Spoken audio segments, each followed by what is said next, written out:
नमस्कार साधकों, आप सभी का एक बार फिर से स्वागत है। आज हम साधकों के उन कुछ ज्वलंत प्रश्नों के उत्तर देंगे जो कि हर नए साधक के अंदर घूमते रहते हैं और जिनका समाधान होना, जिनकी जानकारी होना, जिसका ज्ञान होना एक साधक के लिए अत्यंत ही आवश्यक होता है। तो चलिए इन प्रश्नों को जानते हैं और फिर उनके संभावित उत्तर क्या हैं आप सभी के सामने वो मैं रखूंगा। आज के प्रश्न इस प्रकार से हैं, जैसे कि यक्षिणी साधना में घी के दीपक के अलावा किस दीपक का प्रयोग किया जा सकता है? स्वपन दोष साधना के दौरान अच्छा है या गलत है? और रति प्रिय यक्षिणी और अनुरागिणी यक्षिणी में जल्दी कौन सी यक्षिणी सिद्ध होती है? कोई साधक अगर दिन में यक्षिणी की साधना करे और रात्रि में कर्ण पचासनी की साधना करे तो इसका कोई बुरा प्रभाव तो साधक पर नहीं पड़ेगा।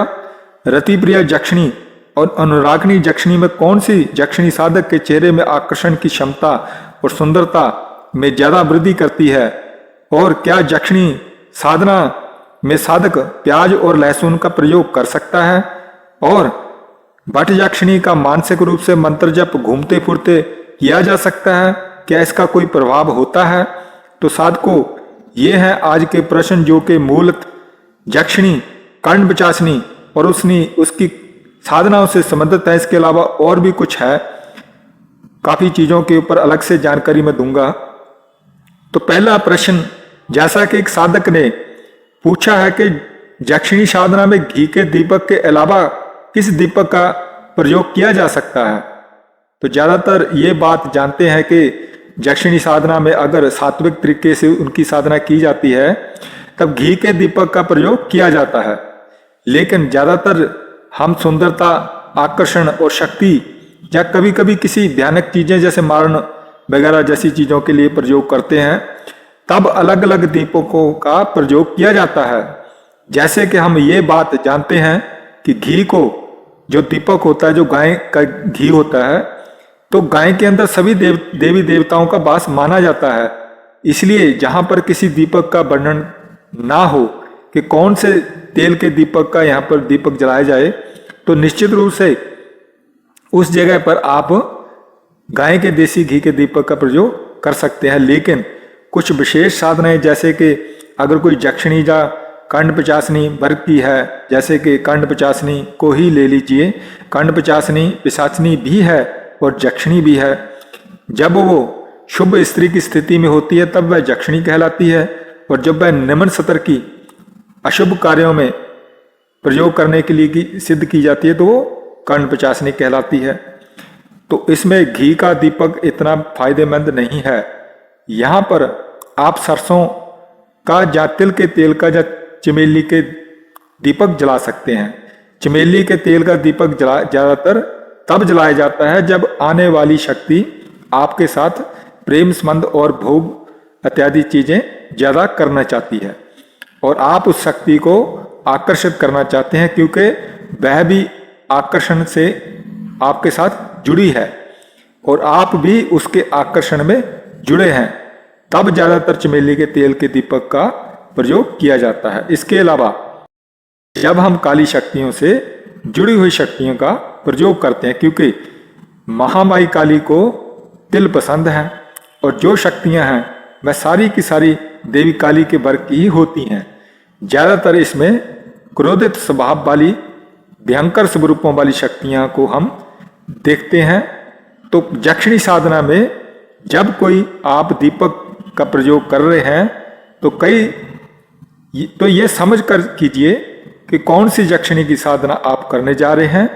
उदाहरण के लिए, अगर आप महामाया यक्षिणी का प्रयोग करने जा रहे हैं, शमशान भूमि में नरमुंड की माला लेकर कि जहाँ फिर कालका यक्षिणी का प्रयोग किया जा रहा है, तो आप तिल के तेल का दीपक जला सकते हैं। और अगर आप अनुरागिणी या रति प्रिय साधना कर रहे हैं तो आप चमेली के तेल का दीपक जला सकते हैं।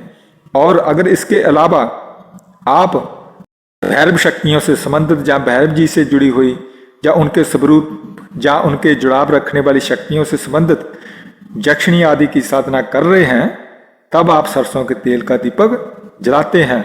और अगर आपके पास किसी तरह का दीपक उपलब्ध नहीं है तो आप लगभग सभी तरह की साधना में ही गाय के घी का दीपक जला सकते हैं, क्योंकि घी का दीपक में सभी देवी देवताओं का वास माना जाता है। इसी वजह से हर साधना में आप इसका प्रयोग कर सकते हैं। बस पिशाच और पिशाच यक्षिणियों की साधना में इसका प्रयोग कम होता है, पर वहां भी किया जा सकता है, ऐसा नहीं है कि कोई मनाही है। लेकिन उसमें आपको हल्का सा ध्यान देना होता है कि आपको पिशाच या पिशाचनी साधना में घी के दीपक का अगर आप इस्तेमाल कर रहे हैं तो उसमें कुछ थोड़े से तिल डाल दीजिए, तो आपके लिए फायदेमंद साबित होगा। इसी तरह अगर आप देवी देवताओं की साधना कर रहे हैं तो घी के दीपक का इस्तेमाल कर रहे हैं तो उसके अंदर हल्का सा कपूर डाल दें, ये भी अच्छा रहेगा। अगला प्रश्न कि स्वप्न दोष अगर साधना काल के दौरान होता रहे, क्या इसके दुष्परिणाम होते हैं कि साधना खंडित हो जाती है? तो देखिए, ऐसा कुछ भी नहीं है। आपका ब्रह्मचर्य शील भंग नहीं होना चाहिए। बाकी अगर रात को सोते समय अचेतन अवस्था में आपका स्वप्न दोष हो जाए तो उसमें भी किसी भी तरह की आपका साधना खंडित नहीं होती। बस अपना संकल्प। अगला प्रश्न पूछा गया कि रति प्रिय यक्षिणी और अनुरागनी यक्षिणी में जल्दी कौन सी यक्षिणी सिद्ध होती है? इसका उत्तर यह है कि यक्षिणी कोई भी हो, जल्दी कौन सी सिद्ध होगी ये हमेशा साधक के ऊपर ही निर्भर करता है। याद रखिए, शक्ति आपकी साधना से जुड़ती है, उसका स्वरूप चाहे कैसा भी हो। चाहे कुछ लोगों को नाभि दर्शना अप्सरा एक दिन में ही सिद्ध होती दिखाई पड़ती है जब बताई जाती है, और क्या केवल एक दिन में ही किसी शक्ति को सिद्ध कर लोगे? तो ये उनका एक भ्रम है, जिसे प्राप्त करने में किसी को वर्षों लग जाते हैं। तो सुधी साध को समय तो लगता ही है हर साधना में सिद्ध करने में, और समय आपको देना भी पड़ेगा। महामाई काली की साधनाएं जो कि लंबी लंबी चलती हैं, उनको कुछ लोग 15-20 दिन में सिद्ध कर लेते हैं, तो कुछ को कई साल तक साधना करनी पड़ती है। तो कहने का मतलब ये है कि साधना चाहे किसी की भी हो, उस साधना से जैसा आपका जुड़ाव होगा, जिस सिद्धता के साथ आप साधना करोगे, जिस सामर्थ्य के साथ आप साधना करते हैं, जितनी लंबी साधना आप कर सकते हैं, आपको करनी ही पड़ेगी जब तक कि आपको उसका साक्षात्कार ना हो जाए। इसमें टाइम की कोई भी बाउंडेशन नहीं है कि कितने समय में हो जाएगी। आपको और उस देवी या देवता के यक्ष या यक्षिणी के जुड़ाव या संबंध आपस में कैसे हैं, आप दोनों के बीच की बाउंडिंग कैसी है, एक दूसरे के प्रति समर्पण कितना है, प्रेम भाव कितना है, ये सारी चीजें साधना पथ पर मायने रखती हैं और करती हैं। और यही चीजों के आधार पर जल्दी या समय कितना लगेगा, इस बात निर्भर करती है। हमेशा मैंने ये कहा है, कई सारे वीडियो में बताया है कि आप इसे विज्ञान की तरह से अध्यात्म को बिल्कुल भी ना लें। ये अध्यात्म का मार्ग है। जैसे विज्ञान में होता है कि एक प्रयोग इतने दिन में सिद्ध होता है तो उतने ही दिनों में सिद्ध हो जाएगा, लेकिन यहाँ ऐसा नहीं होता।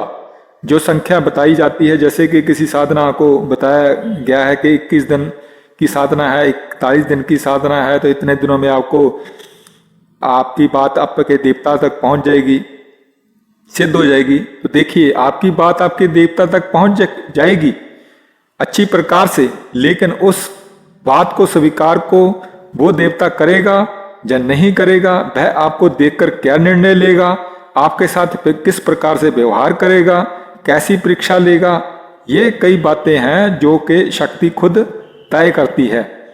कुछ तुरंत तैयार हो जाते हैं, जो आपको उतने ही दिनों में सिद्धि आपको मिल जाती है, और कुछ आपको देखते हैं और सोचते हैं कि इसके अंदर की क्या क्या कमियां हैं, पहले उन कमियों को परखा जाए। क्योंकि कोई भी शक्ति आपके पास आएगी तो हमेशा ये देखेगी कि आपकी सामर्थ्य कितनी है, क्या आप उस शक्ति को धारण कर सकते हैं, क्या वह शक्ति आप हजम कर पाएंगे।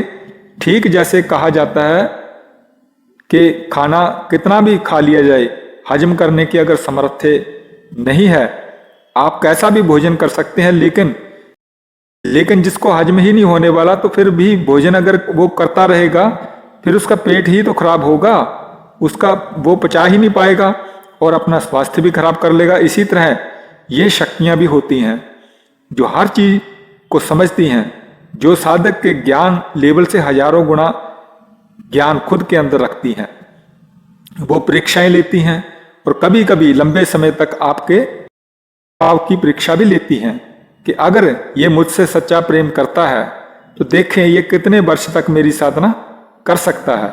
एक बात और है, अगर किसी को ये लगता है कि ज्यादा समय लग रहा है तो दो ही बात हो सकती है। या तो अगर वह शक्ति सोच रही है कि मैं इसके पास जाऊं लेकिन अपनी पूरी सामर्थ्य लेकर जाऊं क्योंकि मुझे ये अच्छा लगा है, ये पुरुष या स्त्री मुझे पसंद आ गया है, तो वह आपको बहुत ज़्यादा समय तक इंतजार करवा सकती है।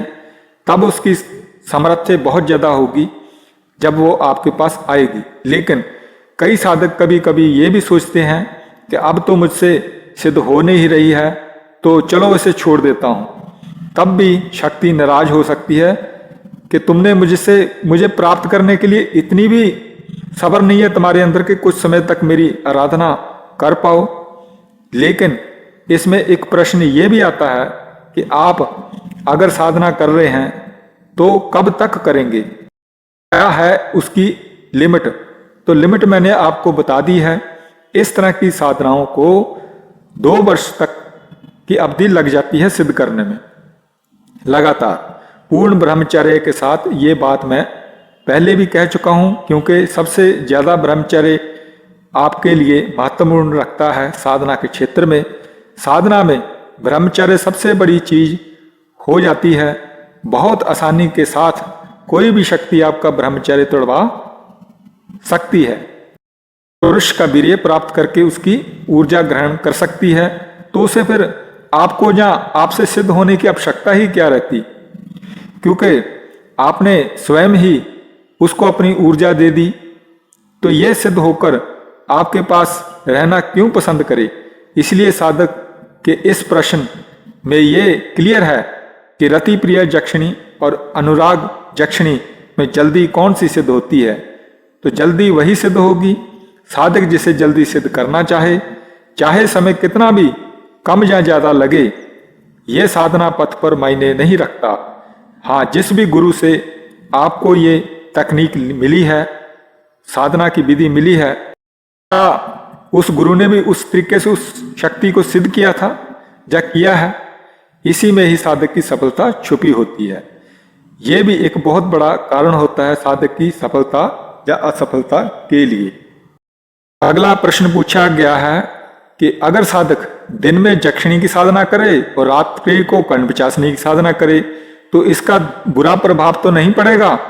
तो देखो, सबसे पहले तो आप ये समझ लीजिए कि 2 शक्तियों की साधना एक साथ कभी नहीं की जाती, क्योंकि अगर आप 2 शक्तियों को एक साथ साधने की बात करेंगे तो आप दोनों को ही संभाल नहीं पाएंगे, क्योंकि दोनों की ऊर्जा का सत्र अलग अलग होता है। हाँ, कुछ विशेष परिस्थितियां जैसे कि कर्णपिशाचिनी और जक्षिणी, कर्णपिशाचिनी दोनों ही साधना एक ही दिन में की जा सकती है। जैसे आपने बताया कि एक की रात्रि में की जाए और एक की सुबह की जाए, क्योंकि दोनों का ही वर्ग एक ही है। लेकिन इसका भी कोई महत्व नहीं है, क्योंकि अगर आप एक छोटी शक्ति को पुकारोगे और उसी वर्ग की किसी बड़ी शक्ति को भी पुकारोगे तो 2 साधनाओं को एक साथ करने का कोई भी औचित्य नहीं बनता। और हर साधना की जो शक्ति होती है उसका जो सत्र होता है वो अलग अलग होता है। उसके गुण, प्रभाव, सामर्थ्य और ऊर्जाएं अलग तरह की होती हैं। शरीर के अंदर जो विद्यमान होने लगता है, जो भी तत्व बनता है साधनाओं के दौरान, वह अलग अलग होता है। तो अगर आप कर्णपिशाचिनी साधना को कर रहे हैं तो केवल कर्णपिशाचिनी की ही साधना कीजिए, और अगर जक्षिणी को सिद्ध कर रहे हैं तो केवल जक्षिणी को ही सिद्ध करो। जितने दिन ये साधनाएं चलेंगी उतने दिन किसी और साधना को नहीं किया जाता, अन्यथा कभी भी आपको सफलता देखने को मिलेगी नहीं। क्योंकि दो ऊर्जा एक साथ आप नहीं ले सकते, आपका शरीर का स्वास्थ्य ही बिगड़ जाएगा। इसलिए आप दो साधनाओं को एक साथ बिल्कुल मत कीजिए। एक साधना पूरी कंप्लीट कीजिए, एक साधना सिद्ध कीजिए, उसके बाद ही दूसरी तरह की साधना कीजिए। हाँ, इतना आवश्यक है कि पहले छोटे स्तर की साधनाएं कीजिए, सिद्ध कीजिए और बड़े स्तर पर बाद में जाइए। यही साधक के लिए एक श्रेष्ठ मार्ग है।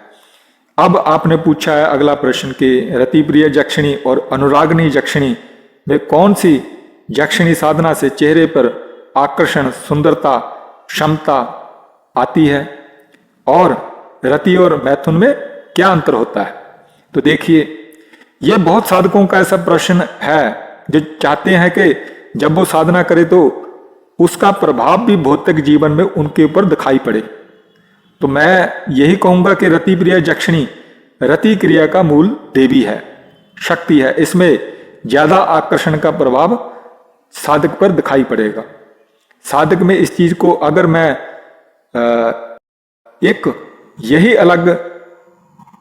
यही अंतर आपको दिखाई पड़ेगा तो आप समझ सकते हैं कि आकर्षण तो दोनों से ही आएगा, लेकिन अंतिम परिणति की ओर कहां कौन लेकर जाएगा ये साधक और उसकी साधना की समर्थ्य ही जाने। अब अगला प्रश्न है कि जक्षिणी साधना में साधक प्याज और लहसुन का प्रयोग कर सकता है अगर वो शरीर के स्वास्थ्य के लिए जरूरी हो।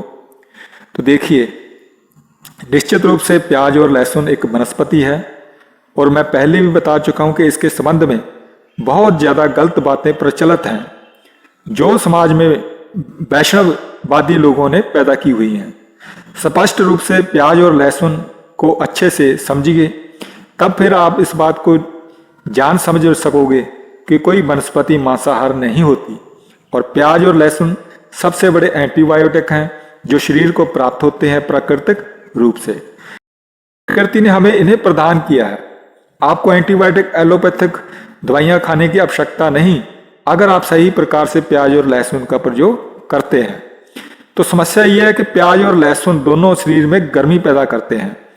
इस गर्मी के कारण आपके अंदर निश्चित रूप से जो आपका मूलाधार चक्कर है उसमें गर्मी पैदा होती है, जिसकी वजह से आपके अंदर एक प्रकार से अगर आप ये कहें कि आपका दिमाग ऊर्जा को जिस ओर लेकर जाएगा वह ऊर्जा उसी ओर बहने की कोशिश करेगी। जैसे शरीर गर्म है का यानी कि वो कोई किसी चीज में मेहनत कर रहा है, अगर वह मेहनत दौड़ने में कर रहा है तो दौड़ने में उसकी ऊर्जा काम करेगी।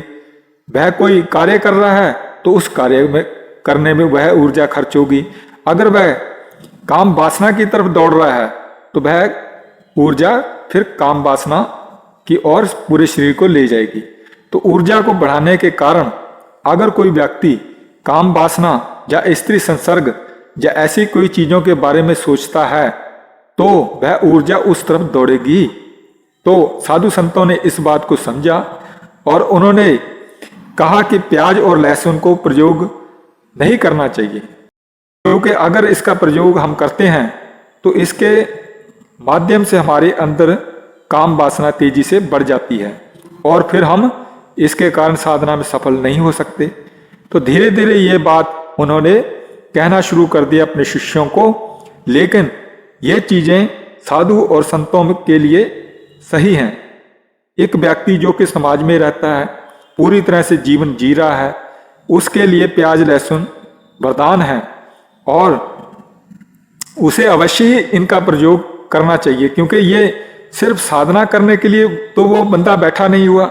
जो समाज में जीता है उसे हम हर एक चीज करनी है और ऊर्जा से एक हर प्रकार से ज्यादा लेनी चाहिए, चाहे वो अपनी पत्नी के साथ संतान उत्पत्ति के लिए इसका उपयोग करे, जहां वह किसी विशेष कार्य को करने के लिए जो सामाजिक कार्य 24 घंटे एक पुरुष करता है कि स्त्री करती है, अपने स्वास्थ्य को बनाए रखने के लिए आवश्यक एंटीबायोटिक जो लेना होता है तो वो बिल्कुल इसका उपयोग कर सकता है। मैंने बताया है कि लगभग हर प्रकार की बीमारियों में, खास तौर से ठंड वगैरह में, आपको हर प्रकार की बीमारियों से लहसुन प्याज बचाता है। तो इसलिए ये बात अच्छी तरह समझ लेनी चाहिए कि अगर कोई व्यक्ति अपने अंदर आने वाली ऊर्जा को गलत दिशा में जाने से रोक सकता है तो उसे प्याज और लहसुन का प्रयोग अनिवार्य रूप से करना चाहिए, फिर कोई दिक्कत ही नहीं। पर अगर आप अपनी वासना को नहीं रोक सकते तो प्याज लहसुन ही नहीं बल्कि ऐसे सभी प्रकार के गर्म चीजें, तेल मसाला, हर प्रकार का वह भोजन जिसके माध्यम से ऊर्जा तीव्रता से बढ़ती है शरीर के अंदर, उसे साधना काल में बिल्कुल नहीं लेना चाहिए।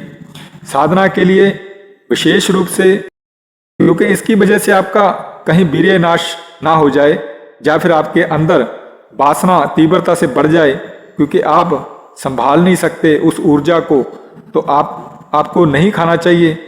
अन्यथा इसका प्रयोग तो सभी को करना ही चाहिए। यही बात किसी साधना के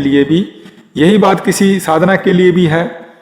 आप जक्षणी साधना कर रहे हैं और आप लहसुन प्याज को इसलिए नहीं खा रहे हैं क्योंकि लोगों ने कहा है या साधु संतों ने बताया है, बल्कि आप इसका प्रयोग तब ना कीजिए जब आपको अगर लगता है कि मैं काम वासना को नहीं रोक सकूंगा, नहीं संभाल सकूंगा। अन्यथा प्याज और लहसुन जक्षणी साधना में खा सकते हैं। ये वनस्पतियां हैं और इनका प्रयोग शरीर के स्वास्थ्य के लिए बहुत अच्छा होता है, हर प्रकार से आपको ऊर्जा देता है।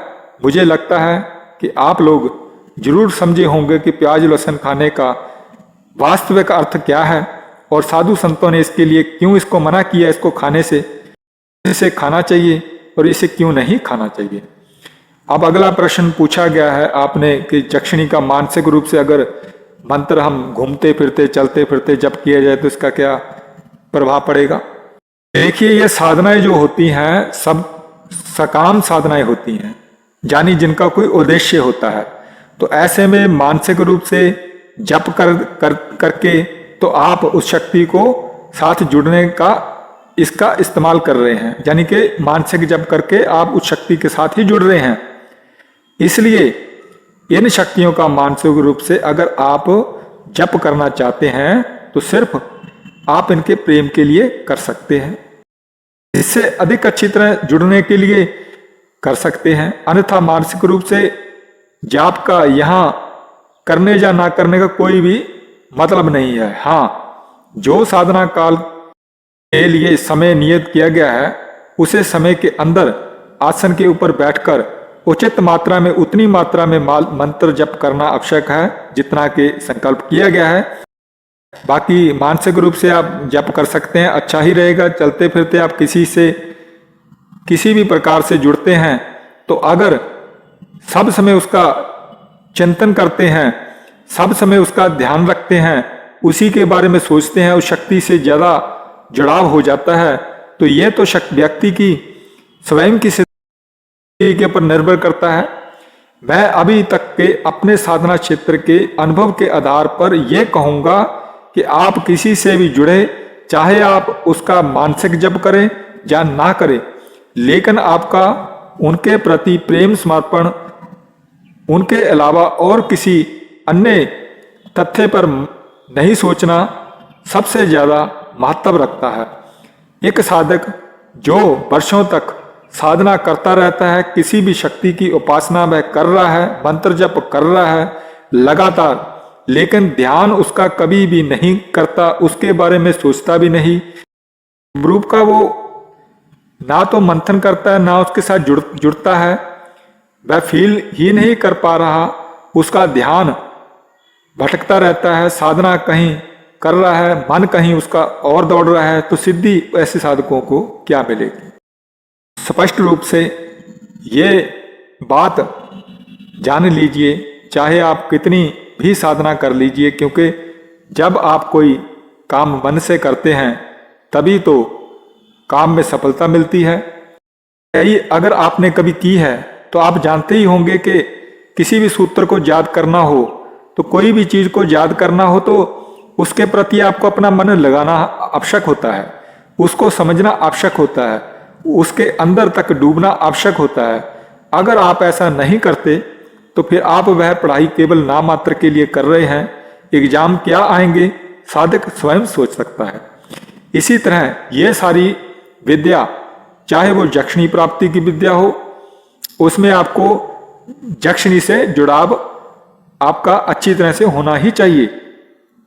दूसरा, हमने देखा है कि ज्यादातर के सौंदर्य साधनाएं ज्यादा सफल होती हैं, क्योंकि सौंदर्य साधना में हम उस स्त्री या शक्ति के प्रति आकर्षित होते हैं, और ये आकर्षण का काम, वासना कहिए या प्रेम कहिए, हमें उससे लगातार जोड़े रखती है। दूसरी चीज ये है कि भय, जब हम डर जाते हैं, डर के कारण बार बार ना चाहते हुए उसी के बारे में सोचते हैं। जब भी आपका मन किसी एक तथ्य के प्रति पूरी तरह आकर्षित रहेगा, चाहे वह डर की भावनाएं हो, चाहे वह प्रेम की भावनाएं हो, तो वह शक्ति से पूरी तरह जुड़े रहेंगे उसके साथ। और जब जुड़े रहेंगे तो निश्चित रूप से वह भी आपसे ना जुड़े, ऐसा कभी नहीं हो सकता। यानी कि जिसके बारे में आप लगातार सोचेंगे, वह शक्ति भी आपके बारे में अवश्य ही सोचेगी। साधकों, इस बात को नोट कर लेना, ये सेंसिटिविटी ही है जो आपको उस शक्ति से आपको बहुत अच्छी तरह से जोड़ कर रखती है। अब आप चाहे मानसिक जाप करें, या फिर घूमते फिरते करें, या फिर बैठकर जप करें, आप उसके प्रति कितना ज्यादा सकारात्मक और सेंसिटिव हैं, सब कुछ इसी बात पर निर्भर करता है कि आप सिद्धि की ओर कितनी तेजी से आगे बढ़ रहे हैं, और वह शक्ति आपसे अपने जुड़ाव को कितना ज्यादा महसूस कर पा रही है। तो ये थे आज के प्रश्न। अगर आप लोगों को कुछ और भी पूछना है तो निश्चित रूप से आप कमेंट कर दिया कीजिए, लिख दिया कीजिए। समय आने पर मैं आपको उन सब के उचित जवाब, उनके जो उत्तर हैं, आपको अवश्य ही दूंगा। धन्यवाद।